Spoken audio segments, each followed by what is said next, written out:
gente, estamos aqui de volta, trazendo para vocês o Eduardo Almeida, que além de ator, é também produtor da companhia de teatro Pandorga e é diretor da Pita Produções.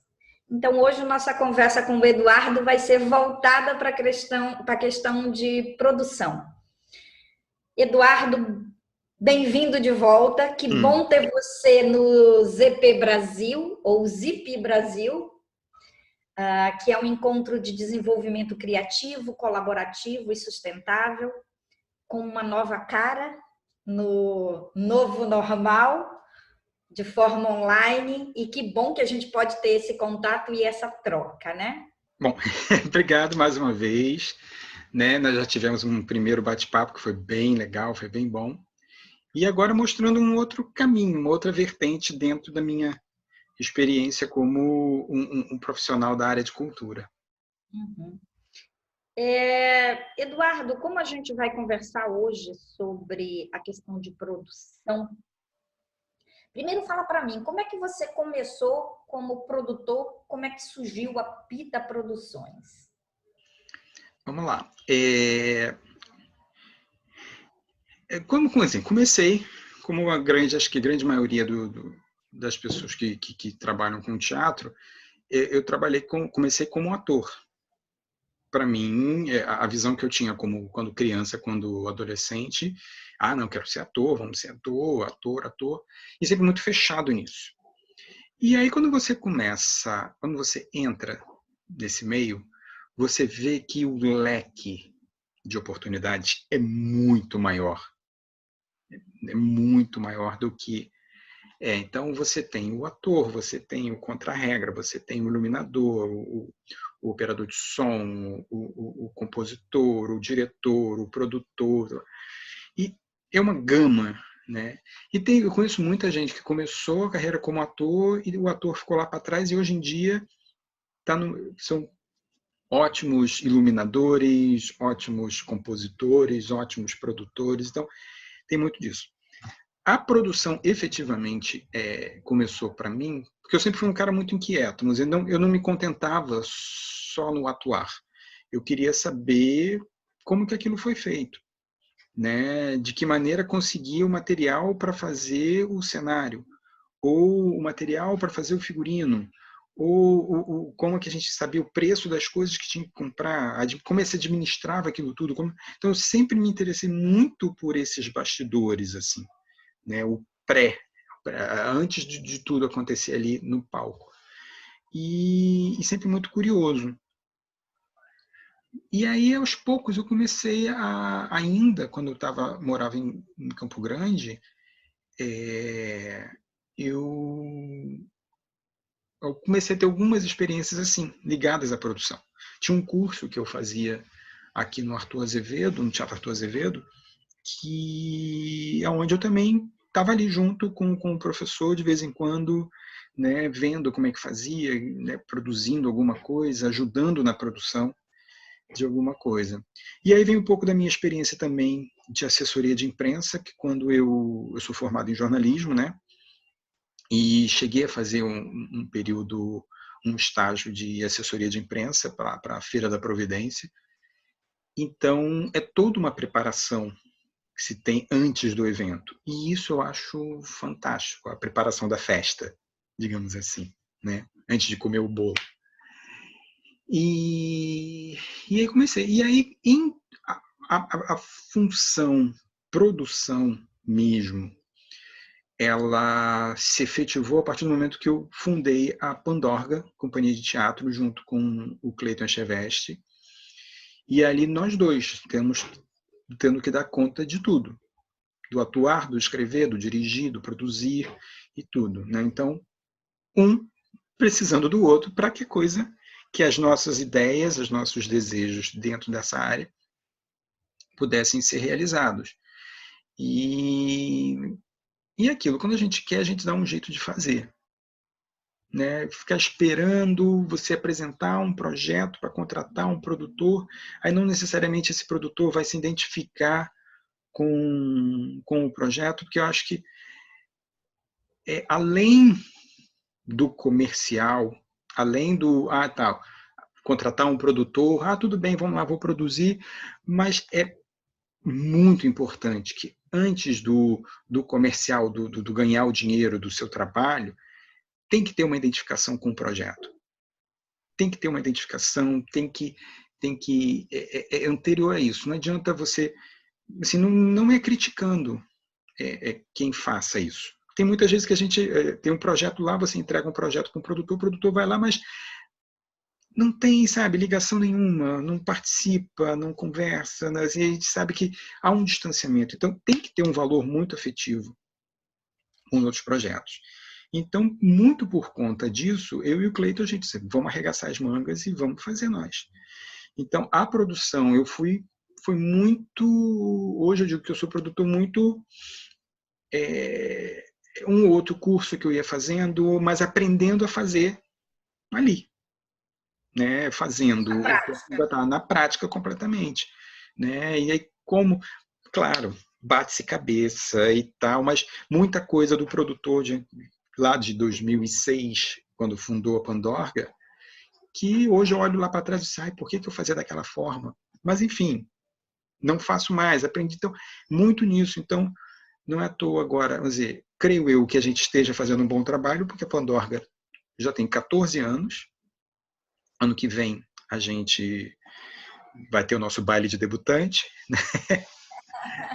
E está aí com vários espetáculos que a gente já produziu, vários trabalhos que a gente tem feito, e claro que muito também, tudo isso também é possível, claro, não é só eu e Cleito que fizemos tudo, graças também às parcerias que fomos criando, né, com atores, produtores e outras pessoas que acabam que pensam igual, que pensam de uma maneira coletiva, tanto que isso é uma prática nossa, todo trabalho nosso, a equipe ela está na sala de ensaio desde o início do processo de trabalho, todos estão. A gente não começa a fazer um trabalho ator, diretor, produtor, e aí depois, lá no meio do processo, o figurinista, o cenógrafo, o compositor, eles entram. Não. No primeiro dia, todos já estão. Desde as leituras e tudo, todos já estão palpitando. A gente sempre busca trabalhar também muito com um trabalho colaborativo. Claro que eu e o Cleiton, a gente organiza tudo, né? Fundamos, a gente vive a Pandorga todos os dias, o dia inteiro, né? Mas temos essa equipe, né, de parceiros assim que a gente confia muito e que está sempre junto e que tem esse laço afetivo, né? E também a gente não se fecha ali no nosso altar do tipo, não é isso aqui, não. A gente abre a nossa escuta, porque isso também é muito importante para a gente, para que a equipe ela funcione, para que o espetáculo aconteça, todos são ouvidos, né? É claro que é muita informação. Eu e o Cleiton, a gente geralmente está ali para organizar tudo isso e ouvir, e estar aberto a ouvir tudo, né? Então, muita coisa assim, já teve muita coisa em processos nossos que a gente mudou o caminho por conta da visão da cenógrafa. Não, mas por que a gente não vai por isso? Não? Então, é todo mundo. Então, a gente está ali muito nessa organização. Então, é sempre trabalhando, muito preocupado com o coletivo e com esse vínculo afetivo. Então, o produtor foi surgindo assim, e hoje ele faz parte. Mas sem deixar de lado o meu lado ator, que aí já é a minha outra paixão também. Eu acho que essa composição do ator e do produtor casa bem, né? Principalmente porque você entende o sentimento do ator em relação ao trabalho que você está produzindo, né? E eu acho que isso facilita o seu processo de produção, ou não? Facilita, mas também tem que ter muito um controle, né? Porque tem o seguinte, quando acontece de eu produzir um espetáculo onde eu também estou em cena, é um exercício que tem que se fazer sempre, é de desligar um do outro no momento da apresentação. Em dia de apresentação, eu tenho que... É muito importante se desligar completamente da produção, sabe? Saber delegar funções para que nesse dia você se concentre única e exclusivamente na sua atuação, porque isso pode interferir nos dois trabalhos, né? Eu Então, acho interessante que isso que você está acabando de falar aí é uma realidade de quase todas as companhias de teatro no Brasil. sim. O fato da gente ter pouco incentivo para a área da cultura faz com que os produtores eles tenham que se virar nos 30. E muitos deles são, além de produtor, são também atores, atrizes, e muitos ainda fazem a parte de figurinista, de cenógrafo, cenógrafa, e, enfim, e acaba fazendo som. Assim, acaba tendo várias funções dentro de um espetáculo, né? É a realidade da grande maioria das companhias, porque tem espetáculos que são elencos profissionais que se juntam para fazer um espetáculo X, e tem aquelas companhias de teatro, de trabalho continuado, né? Então, geralmente, nessas companhias, acaba que quase todo mundo fazendo tudo. Claro, cada um tem a sua função, a sua responsabilidade, mas acaba todo mundo interferindo de alguma forma no trabalho do outro, né? Então, é isso. Mas, para mim, é um exercício grande. Assim, no início era muito difícil, levei muito puxão de orelha. É dizer, esquece a produção, hoje é dia para você atuar. Mas é isso, é um exercício. Então, ele tem que ser equilibrado, né? Então, o ator tem que respeitar o produtor e o produtor respeitar o ator, né? Então, o meu lado produtor, refazendo a fala, o meu lado produtor respeitar o meu lado ator e o ator respeitar o meu lado produtor, né? Saber em que momento, saber distinguir o momento onde o produtor vem à frente e o momento onde o ator vem na frente, né? Então, é muito esse equilíbrio. Mas isso, os dois juntos também ajudam muito no processo todo, porque você sabe qual é a demanda que se precisa ali em cena, né? É saber lidar, vamos dizer, com as dificuldades e tudo mais, mas também estar em cena e se um refletor queimou, esquece aquele refletor, né? Continue ali como ator atuando, porque se no meio do espetáculo queimou o refletor, o produtor aparece do tipo, caramba, tem que comprar outra, ferrou com o trabalho, né? Então, mas Verdade, verdade. é saber bem o equilíbrio. Então, ajuda, mas também tem que ter esse equilíbrio para não atrapalhar. Eduardo, agora a gente está vivendo uma nova realidade, né? A pandemia ela veio para modificar o mundo e modificou de uma forma que não houve área que não fosse afetada. Mas a cultura ela foi afetada, se reinventou assim como os outros setores, mas a gente ainda está muito devagar caminhando. A gente ainda não tem teatros funcionando como era antes. Como é que você vê esse novo normal? Vamos falar na sua área, dentro do teatro. Como é que você encara isso? Como é que você pensa isso? Que nós fomos um dos primeiros a pararem de trabalhar, né? E seremos um dos últimos a voltarem a trabalhar efetivamente, né? Porque a gente, pelo menos no teatro, a gente precisa muito de aglomeração, né? A gente precisa das pessoas presentes ali para assistir, né? É bem complicado. O início foi muito assustador, mas o teatro tem essa característica de se reinventar. Não é à toa que o teatro existe há muito tempo, né? O teatro resistiu ao surgimento do cinema, o teatro resistiu ao surgimento da TV, das novelas, né? O teatro resistiu e o teatro vai resistir, né? Então, digamos que agora abriu-se eu digo que abriu-se um terceiro caminho, assim, né? Porque fala-se muito do teatro online, das apresentações online, assim, sim.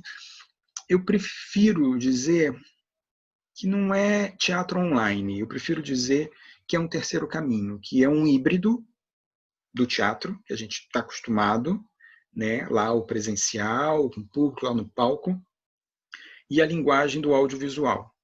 Então, para mim, eu digo que é um híbrido. Não é algo feito para o cinema, não é um filme, não é um videoclipe, não é uma novela. Mas também não é o teatro, como a gente consegue. Para mim, então, é um híbrido. Que você Aham. vê ali as ferramentas, o artesanal do teatro, né? Mas utilizando das ferramentas do vídeo para poder dar o seu recado.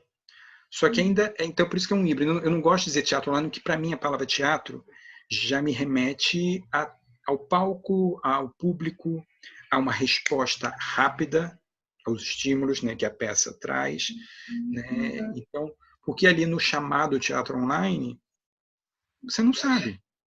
Você não sabe se tem alguém ali vendo, como é que está sendo a receptividade, Não é né? o olho no olho. Olho, então é aquilo. E o teatro pressupõe isso. Se você está gravando uma novela, se você está fazendo um filme, né, você só vai ter essa resposta depois, quando isso for ao ar. Mas aquilo está sendo feito para aquele fim. Agora, quando você vai ali e faz o teatro, então você. Então é por isso que eu não gosto de usar essa terminologia teatro online. Mas assim, é uma adaptação. Né? É, eu, Como toda. eu quero pensar que essa adaptação, do lado positivo. Lá no teatro, às vezes, você tinha lugares aí de 200, 300, 1.200 lugares, que seja, para teatros maiores. E quando você começa a fazer isso dessa forma que está sendo feita, né, utilizando a ferramenta da internet, né, as ferramentas da internet para poder trazer ao público o seu trabalho, você está dando oportunidade de que pessoas no mundo inteiro possam estar assistindo aquele trabalho. Então, você abriu a plateia, né? Eu quero pensar desse lado positivo, mas confesso para você que estou com muita saudade de ir lá no teatro, sentar na cadeirinha e assistir aquilo ao vivo, né? Porque não substitui, né? Porque é isso, falta essa resposta rápida, esse olho no olho, né? Não tem. E, por um lado, abre-se, você está ali fazendo o seu trabalho no chamado teatro online, onde abre esse leque, onde pessoas do mundo todo podem te assistir ao vivo ou de forma gravada, mas você não tem essa resposta. E tem outra questão também. Quando você vai a um cinema ou quando você vai a um teatro, você entra, as luzes se apagam e a sua concentração vai toda para aquilo ali. Você estando em casa, na frente de um computador, você tem o poder ali de dar o pause, vai no banheiro e tal. Há uma possibilidade da dispersão muito grande. Então, eu acredito que não tenha muito há um distanciamento que não é legal para o teatro, né? Que o filme é diferente quando você pega um filme para você assistir ali no Netflix, né? Ou vai ver na televisão, é uma outra coisa. Você já está acostumado a isso. Agora, você parar dentro da sua casa para assistir uma peça é uma outra linguagem, é um outro ritmo, é algo que não foi feito para aquela linguagem. Então, é algo que está sendo adaptado, que está sendo entendido, né? Porque todo processo de adaptação é aquilo, não é rápido. Leva um tempo, até mesmo, vamos dizer, os próprios atores, os próprios profissionais de teatro estão tendo que se entender, aprender a mexer com essa linguagem. Porque até então, quando o teatro utilizava de meios audiovisuais, você contratava um profissional da área para fazer aquilo. Agora, a quantidade de atores que estão tendo que aprender a usar câmera, a botar trilha, a fazer as coisas, é muita gente. Né? O tempo tinha aquele... Qual era o nome? Era um seriado que passou agora há pouco na Globo, acho que é Amor e Sorte, coisa assim. E você via ali depois os bastidores, onde a TV mandava todo o material e tinha toda uma assessoria. Os próprios atores tinham que manusear a câmera, ajeitar a luz, ver áudio e tudo mais. Então, esse processo de adaptação é lento, porque as pessoas ali não estão acostumadas a isso. Né? Então, já era um pouco difícil levar o público ao teatro. Essa é uma linguagem que ainda está meio híbrida, assim, então ainda a gente está caminhando devagarinho, entendendo esse teatro gravado, a gente ou feito ao vivo, a gente hoje já temos outras experimentações, umas outras tentativas, mas para mim é isso, é uma terceira via, né? Para mim não é teatro. É algo que utiliza do artesanal do teatro, você vê, mas que utilizando a ferramenta do audiovisual, né? E às vezes muito ali você tentando entender, tendo que se virar para fazer. Então, para mim, é uma terceira coisa. Né? Então, uma não anula a outra. Todas têm o seu caminho, todas têm o seu público, todas têm o seu objetivo e todas são muito bem-vindas. Eu acredito, sim, piamente, de que essa vacina vem, de que as coisas vão voltar a entrar num eixo que permita que as pessoas voltem aos teatros, que voltem aos cinemas para assistir as peças, os filmes, né?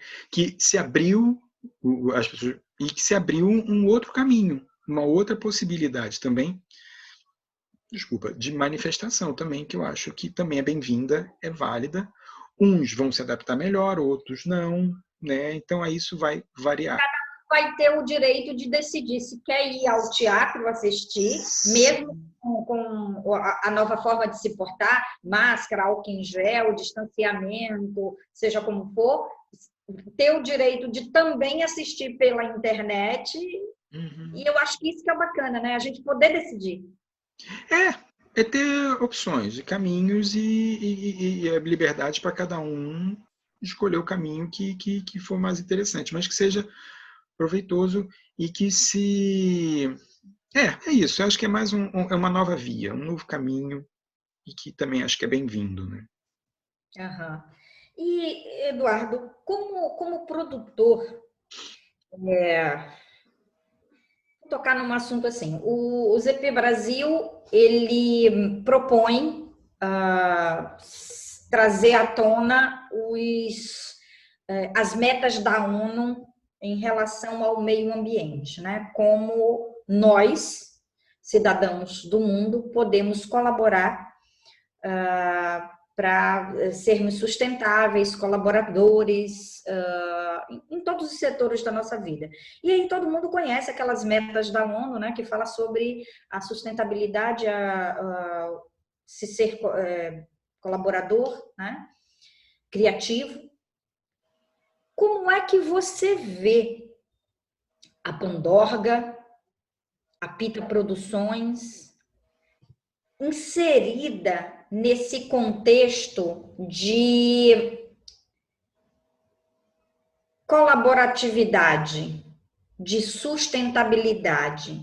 Como você vê a Pita Produções, a Pandorga, e você como produtor trabalhando, aliando cultura e meio ambiente? Já teve essa experiência? Quais são as metas de vocês? Uma coisa que a gente tem visto muito ultimamente é cada vez mais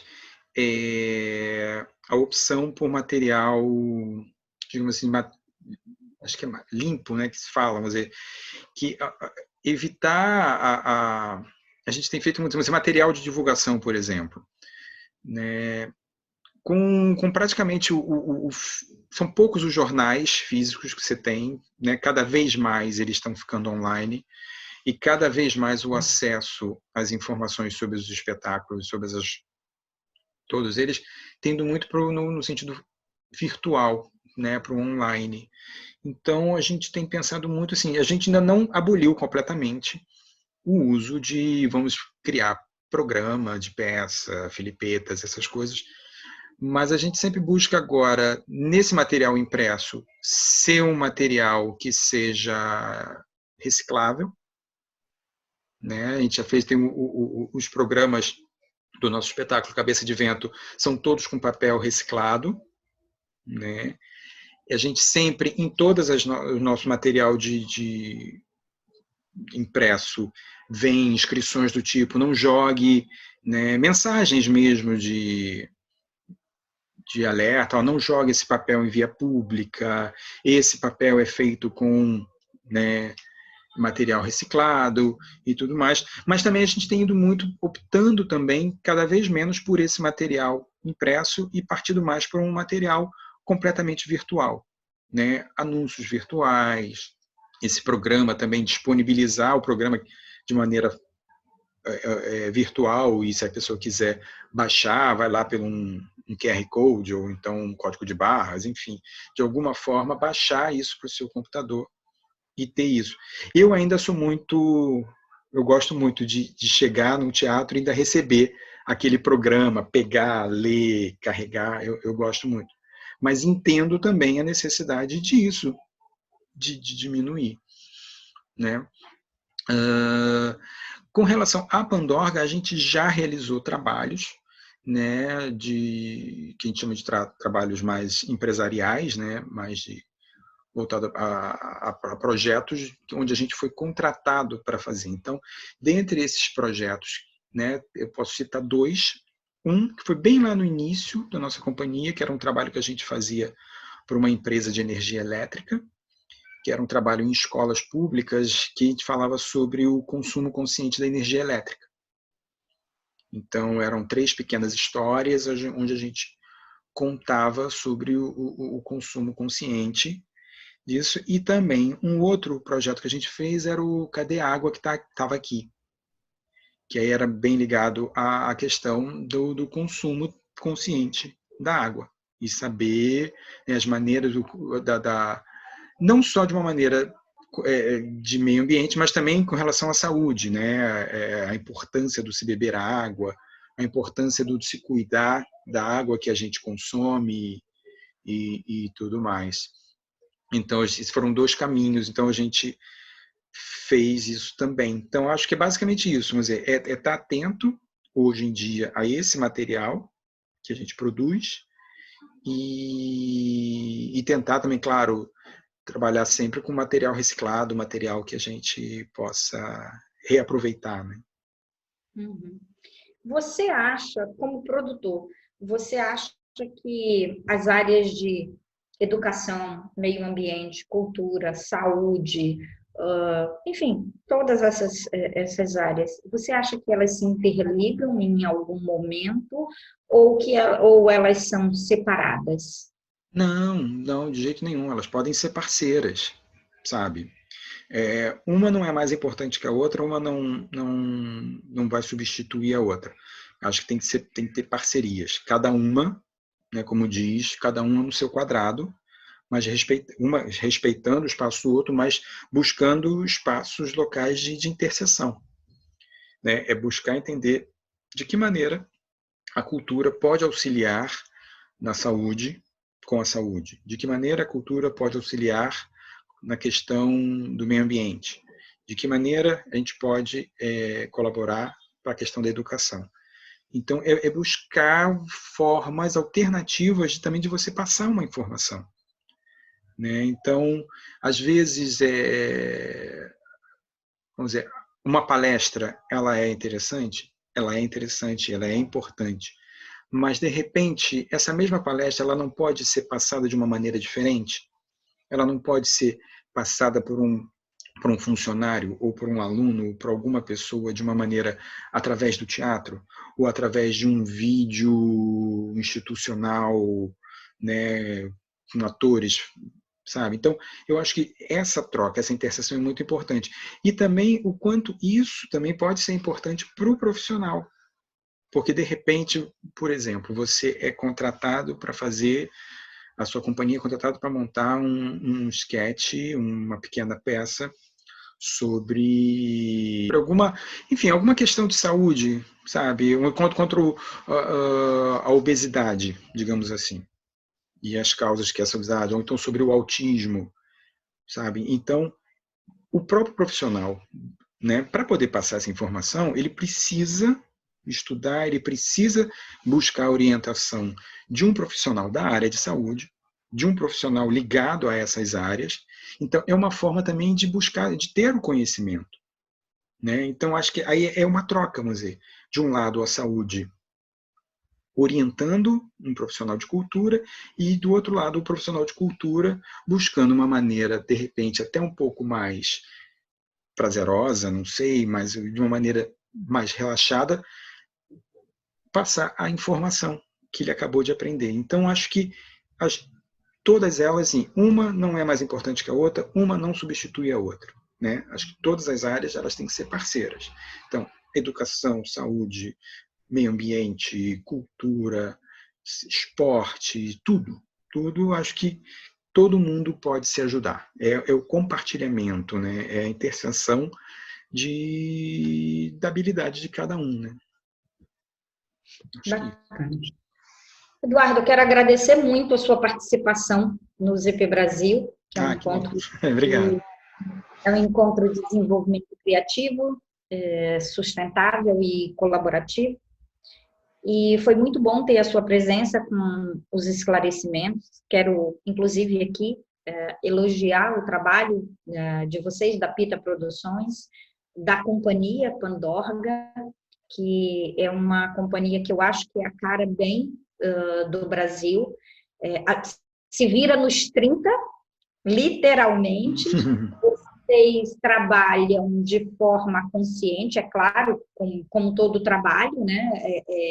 Vocês cobram os ingressos, porque vocês pagam contas, e porque é o normal, né? É o trabalho de vocês, mas isso é feito de forma consciente. Os espetáculos de vocês são espetáculos com textos maravilhosos, né? O Cleiton é impecável na criação dos textos. Os atores e atrizes são muito comprometidos com as suas interpretações. Vocês fazem uma produção muito limpa, muito impecável. E quando a gente senta para assistir vocês, a gente sente que o trabalho de vocês encantam não só a criança quanto o jovem, como a gente que é adulto. E a gente se sente no contexto daquilo que foi criado nas cenas. Assim, os espetáculos de vocês são belíssimos, eles não visam o lado comercial, eles visam a mensagem que esses textos vão passar através dessas cenas que vocês interpretam maravilhosamente. E, claro, o comercial existe? Sim, ele existe, mas ele não é o carro-chefe. Ele é uma consequência do trabalho que vocês apresentam. Então, eu quero parabenizar vocês, agradecer muitíssimo por você ter aceitado o convite para participar desse nosso projeto.